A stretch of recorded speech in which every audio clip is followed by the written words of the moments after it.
Welcome to the second season of Murder in 20 podcast, where I, Bobby Stevens, am your host with a new episode every Wednesday. If you're a serious fan of true crime and love listening to podcasts, but don't want all that small talk, you've come to the right place. We get right to the facts. Murder in 20 episodes are concise and complete in 20 minutes. Less talk and more true crime. Thanks for tuning in. Now let's get to this week's episode.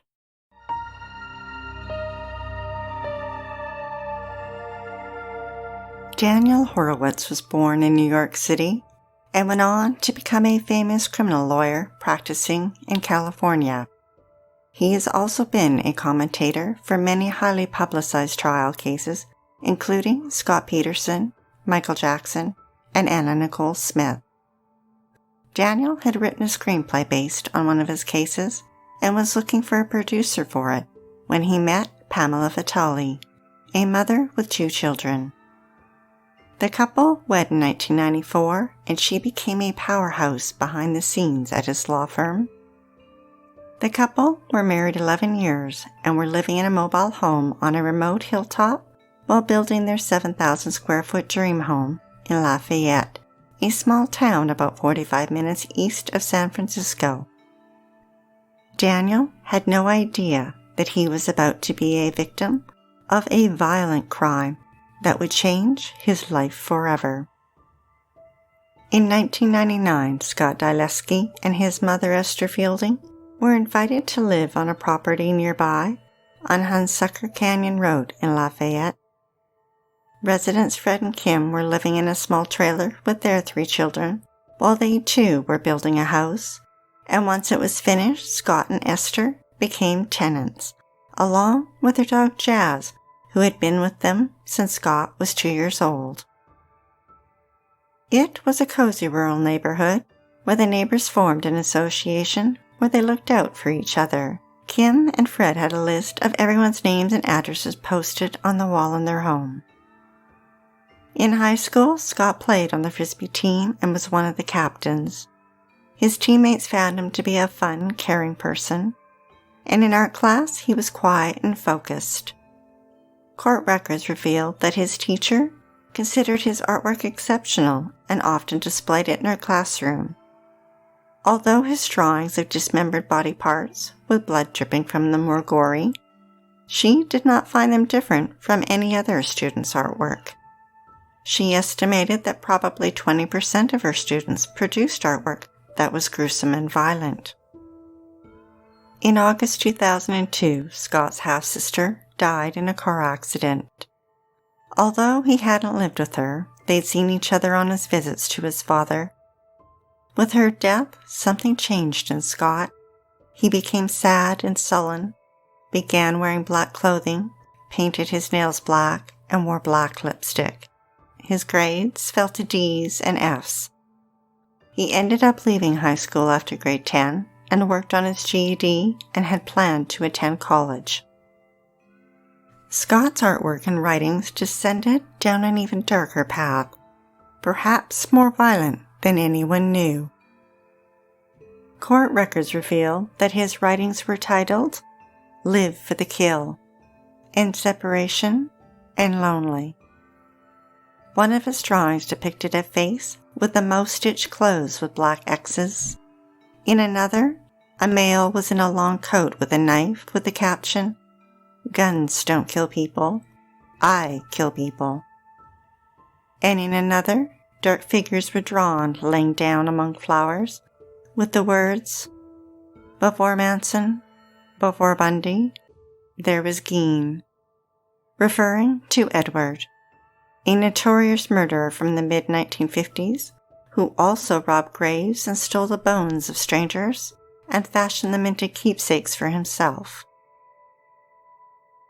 In the summer of 2005, Scott and Robin, who'd become close friends since 8th grade, were spending their school break in the hot sun, discussing a plan to grow marijuana. Scott suggested stealing credit card information and using it to purchase the equipment they would need. They divided up the work. Robin was responsible for finding the equipment online and picking out what they needed. Scott was responsible for stealing the credit card information and ordering it. He made sure to divide up the purchases, smaller amounts on different credit cards to avoid suspicion. Scott began taking walks in the neighborhood, down to the community mailboxes on the canyon road, and up into the hills and into the woods. Around the same time, his neighbor John picked up his mail at the mailbox and noticed that the envelope with his credit card statement looked like it had been mutilated. He thought perhaps it had got stuck in a sorting machine and carried on home. John was going to be away for 5 weeks. Scott managed to get his credit card information, and on September 17th, while John was out of town, he ordered a $267 piece of equipment. Over the next few weeks, he used another neighbor, Karen's credit card, and John's again to place 4 more orders. For the billing address, he used random names from the neighborhood association list that hung on the wall in his home, and for the delivery address, he used his mother's name, email address, and his home address. In October, Scott's mother discovered one of his disturbing drawings and became concerned, so much so that she thought Scott might need to see a therapist. Karen was driving down the canyon road to work when she accidentally hit Scott's dog. Jazz was taken to the veterinarian, but sadly was severely injured. Esther was furious and blamed Karen. Scott, oddly, didn't show much emotion over his dog's death. He remained withdrawn, quiet, and sullen. A few weeks later, Karen viewed her credit card statement online and noticed recharges at a store called Specialty Lighting. So knowing that she didn't make the purchases, she sent them an email. The store's owner, Jackie, responded that the orders all had the same delivery address, Scott's address, and Karen wondered if this was retaliation for hitting Jazz. The orders had all been placed within minutes of each other and requested next day air shipment, which was very expensive. This made Jackie suspicious, and she suspected fraud. So rather than just take the money and not ask questions, she sent an email to Esther Fielding, the name listed on the order form. She advised that the orders couldn't be processed, and to her surprise, she received a phone call from Scott. And I say surprise because in her experience, fraudsters don't typically pick up the phone. They just disappear. Jackie thought the caller sounded young and was trying to disguise his voice. She didn't want to let on that she thought it was fraud, and instead told him that she couldn't ship to an address different than the billing address on the credit card. Scott was polite and replied, "Okay, that's fine," and hung up. An hour and a half later, he called Jackie back. This time, he asked for the equipment to be shipped to the billing address, but she advised him that the credit card company had declined the charges and that he would need to contact them. He listened and hung up. He did not call the store again. It was Saturday, October 15th, and Daniel left his home just before 8 a.m. to attend a meeting. His wife Pamela was still sleeping, but soon got up and spent a couple hours at her computer. Scott hiked through the bush and arrived at the front door of Daniel and Pamela's mobile home. Did he knock, or did he ring the bell? We don't know for sure, but what we do know is that she likely opened the door. Scott pulled the balaclava over his head and put on gloves. The door slammed shut, and Scott immediately began attacking Pamela. He beat her about her head, shoulders, and upper torso with a large, heavy flashlight and a wooden piece of trim board. At some point, she fell down into a kneeling position. She fought back hard. Her left hand was fractured, exposing the bone. She used her right foot to try and fend him off. Her sock tore and rode up to her ankle, burying her bare foot, leaving a footprint just below the doorknob. She ended up face down on the floor, and with her face buried in the carpet, Scott struck her 11 times on the back of her head and 7 times on her left side. He struck her so hard that her scalp split open, exposing the bone. Her nose was broken, and 2 of her top front teeth were forced out of her jawbone. As Pamela lay dying in a fetal position on the floor, Scott stabbed her. Then he cut a 4-inch letter H into her back. Scott was a scrawny 16-year-old, 5'6" and 110 pounds when he took Pamela's life. She died at 52. Back at Fred and Kim's house, it was around 10:45 a.m. She was on the couch grading papers when Scott walked in. She noticed that he seemed to be walking with an exaggerated step, and with a wide smile and a loud voice announced, "I had the most beautiful walk this morning." Kim noticed that his hands were shaking a little, and that he had scratches on his cheek and nose that were bleeding. He explained it away, saying that he fell on his walk and got smacked by a bush. Around noon, Scott's mom came home from work and noticed Scott's scratches and that the palm of his hand was red. He told her, too, that it was from a fall on his walk that morning. Throughout the day, Daniel phoned Pamela, but got no answer.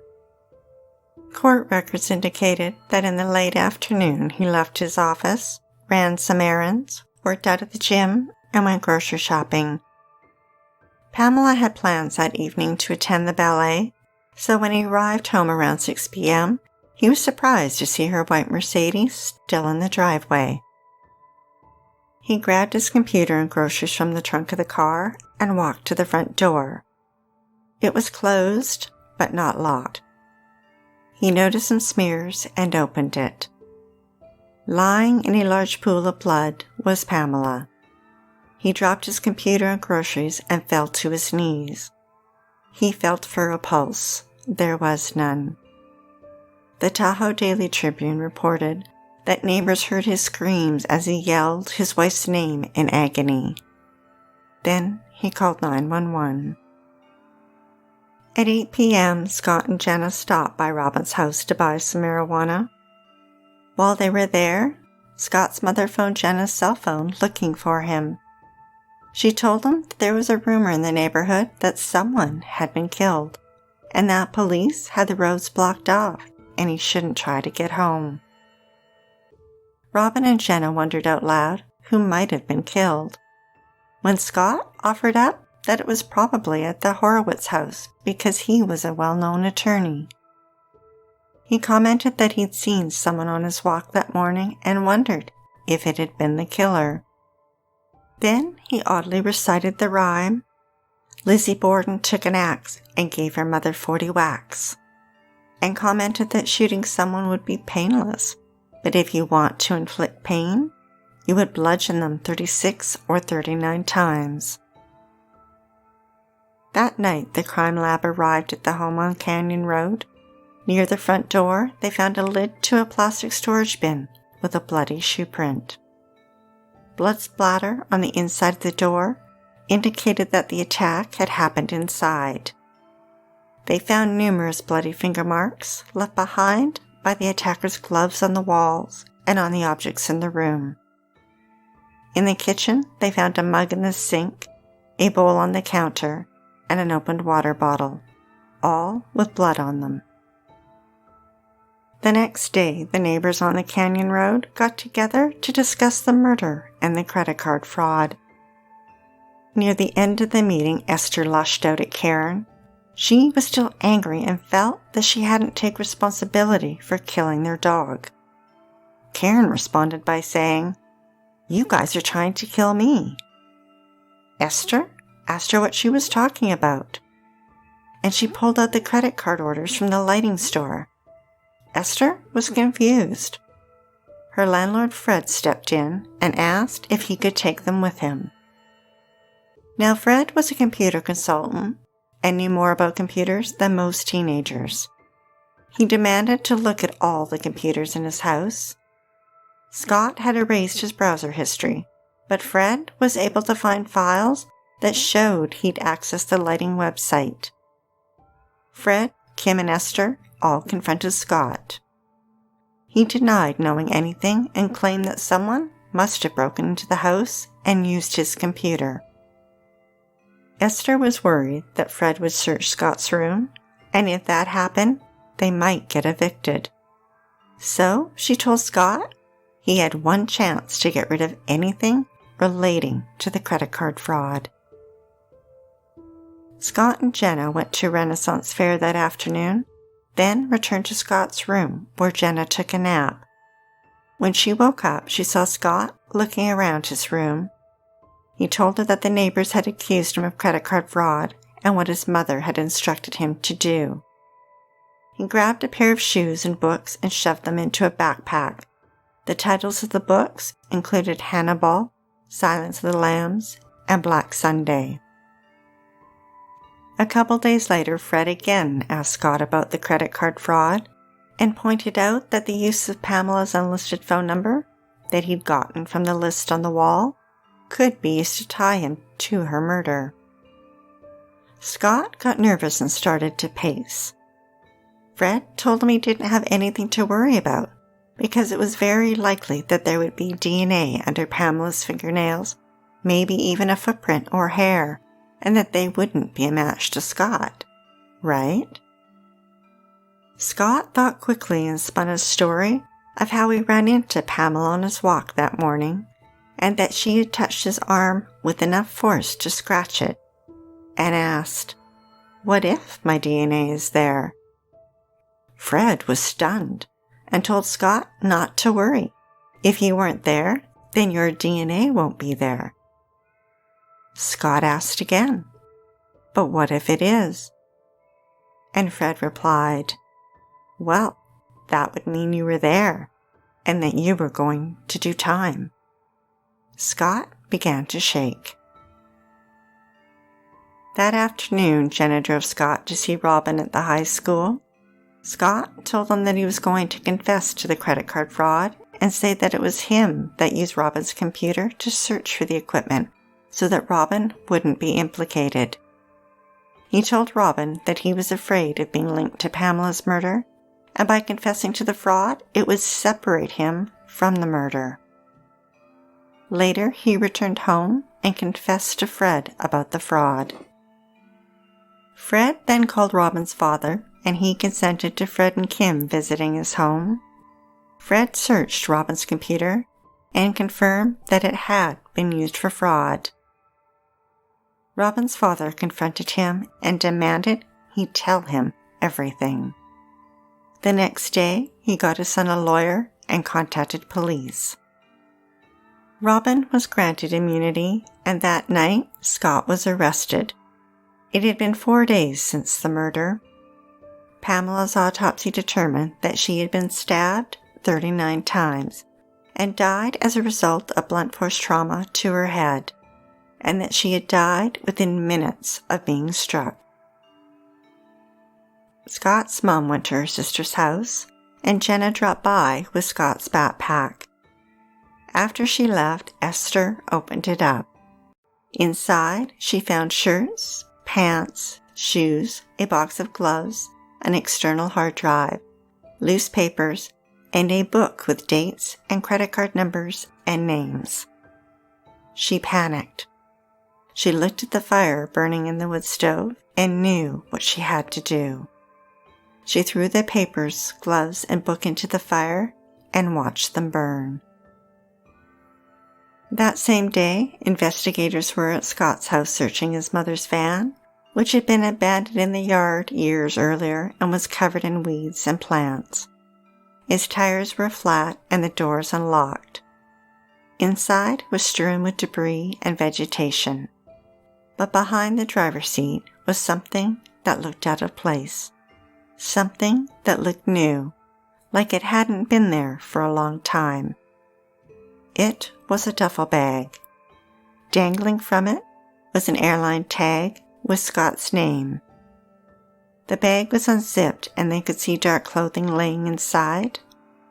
When crime scene technicians examined it, they found an overcoat, dark sweater, a blue balaclava, and an extra long black glove. The bag and its contents appeared to have blood stains.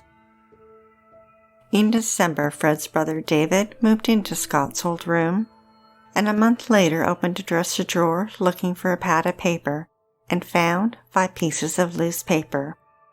They were wedged between the top drawer and the dresser frame. He pulled them out and discovered writing.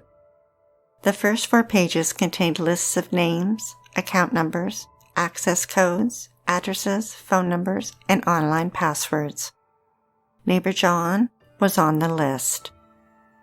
The 5th piece of paper had 5 bullet points that read, "Knock out and kidnap. Keep captive to confirm PINs, as in personal identification numbers. Dirty work. Dispose of evidence." And the last point was to cut up and bury. David turned the sheets of paper over to police. The crime lab conducted DNA testing on the duffel bag and its items. Some of the blood samples were degraded, and both Pamela and Scott's blood couldn't be identified with 100% certainty. The lab, however, did identify Pamela's blood on the duffel bag and glove, and both Pamela and Scott's DNA were found on the balaclava. Police had also recovered Scott's backpack from Esther and ran tests on those items. Pamela's blood was discovered on the shoes, and the pattern on the bottom of one of those shoes matched the pattern left in blood on the plastic lid found by Pamela's front door. Scott was tried as an adult. On August 26, 2006, the jury found Scott guilty of first-degree murder and residential burglary and sentenced him to life in prison without the possibility of parole. In 2018, Senate Bill 394 was passed that gave juveniles tried as adults a chance for eventual freedom. Scott's sentence was reduced from life to 25 years. He could be out in 2030. He still maintains his innocence.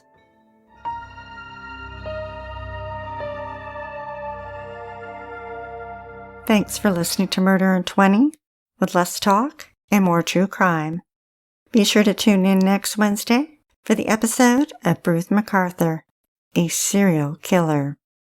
For 7 years he hid in plain sight, preying on the vulnerable. No one suspected the gardener. The number of missing men continued to climb until a photo of a van led to his arrest, and the details shocked a country. We'd like to acknowledge Purple Planet for use of their music and our many editorial sources who are listed on our website. If you're dying to hear more, past episodes of Murder in 20 are available for free at murderin20.com, Apple Podcasts, Google Podcasts, Spotify, Podcast Addict, Stitcher, iHeartRadio, and YouTube. Also learn about upcoming episodes on Instagram, Twitter, Facebook, and TikTok. To support Murder in 20, please like and share, and feel free to leave a 5-star review on any one of them, or all of them. We're not shy. Until next week, stay safe, sleep with the lights on, and don't play with strangers.